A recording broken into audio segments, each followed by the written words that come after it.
Lo que ha ocurrido esta semana, más allá de las sanciones de Estados Unidos, porque vienen en la lógica de lo que ha hecho Estados Unidos durante los últimos meses, sino en la retórica de las partes, no ayuda a esa confianza que deben tener para llevar este tipo de procesos.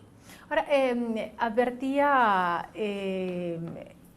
Juan Guaidó, el día de ayer, presidente encargado, que en el momento en el que de alguna manera se avanzaba o se conversaba acerca de puntos importantes para lograr una salida a la crisis, la administración de Nicolás Maduro optó por levantarse. De alguna manera uno interpretaría que había un avance en este sentido, que este proceso ha sido muy hermético, no es un proceso, no es un secreto para nadie, pero por estas palabras lo que se podría interpretar es que había algún tipo de avance en cuanto a esa ruta para unas elecciones transparentes, que era como el punto emblemático de estos encuentros.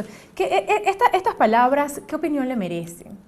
Bueno, lo que ha transpirado es que justamente había esa posibilidad de avance, pero que lo que dice el presidente Guaidó apunta hacia que la responsabilidad está en solo una de las partes. Eso no es exactamente cierto.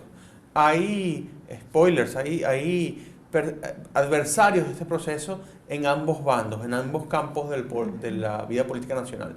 En el campo oficialista, por supuesto, las sanciones dan una importante salida narrativa, una suerte de puerta de escape narrativa. Tú estás diciendo que el imperialismo es terrible y si el imperialismo en efecto hace algo así, pues confirma tu opinión. Entonces te da una suerte de respiro.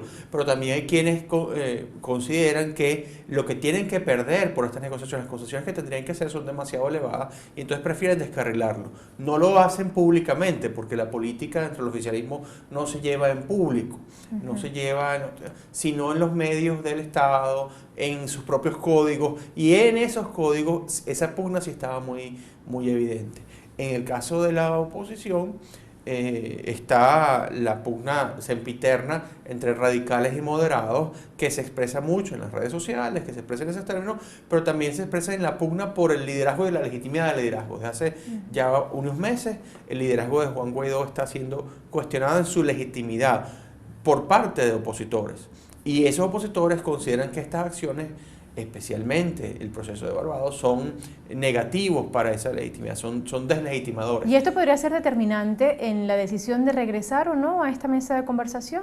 Estas diferencias internas, ¿no?, entre ambas partes. Lo cierto es que los dos actores esenciales de la política venezolana están allí. Tienen, por supuesto, que representar intereses más allá de ellos mismos y tienen que representar intereses que van a veces más allá de su propia posición de poder concreta en este tiempo. Y eso es una responsabilidad muy delicada.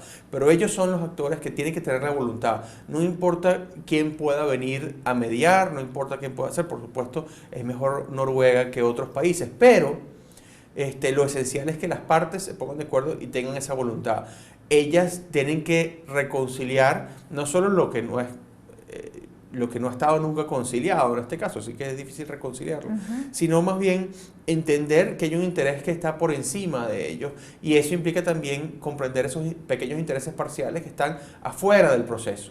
¿Dónde está la voz de las Fuerzas Armadas allí? Y no me refiero como un plantón democrático. Las Fuerzas Armadas son un elemento fáctico y no están representadas directamente. Sus intereses deberían estar allí. ¿Dónde está la sociedad civil y sus organizaciones? No están allí. Pero pueden estarlo, eso complicaría demasiado el proceso. Los actores que son los que son, y quienes están interesados en la sociedad que eso funcione deben apuntalar y no debilitar a esos dos actores. Es decir, que esta suspensión, y le decimos suspensión porque sabemos que se está trabajando para que vuelvan las partes a la mesa, podría llevar a una reestructuración de alguna manera de los equipos, no de lo planteado, pero sí de la representación de cada una de las partes en esta mesa. ¿Es una opción? A esta altura no sería recomendable que hubiese demasiados cambios. Lo importante más bien es que los bandos en contienda, los representantes en contienda, empiecen a hacer conversaciones para regresar a la mesa con lo ya trabajado, conversaciones con los poderes con los que tienen que hablar. Pero no se trata de una conversación pública, insisto, esto es un proceso discreto, un proceso no a espaldas de la opinión, porque obviamente en Venezuela hay todavía una opinión pública a la que se le responde, pero sí a espaldas del debate político en los detalles. ¿Por qué pasa esto? Porque si tú enfatizas en un proceso como este los detalles que no se han alcanzado, eso debilita el propio proceso en público. Hay que darle tiempo a que esto justamente madure. Hay quienes advierten, lo ha dicho por ejemplo el dirigente político Andrés Velázquez, que estima que la delegación de Nicolás Maduro va a volver a la mesa y que el tiempo que se tome para regresar lo tomará, lo asumirá para elevar la moral entre quienes lo siguen, es decir, para tomar las sanciones como un elemento que incremente su posicionamiento en la opinión pública. ¿Qué considera de esta apreciación? Bueno, es una apreciación que me parece a la vez correcta y a la vez válida. Válida en el sentido que es válido para el gobierno para apuntalar su propia autoridad frente a la mesa, a las concesiones importantes que puede llegar a ser presentar esa postura que además es coherente con su discurso, nos guste o no.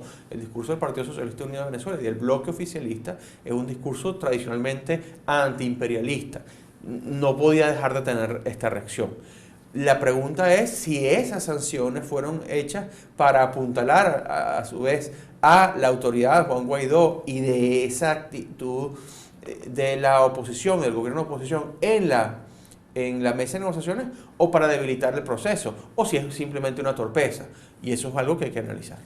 Doctor, tenemos que hacer una pausa. Vamos a continuar esta entrevista al regreso. Amigos, estamos conversando con Guillermo Tell Aveledo, politólogo y doctor en ciencias políticas. Los esperamos en breve.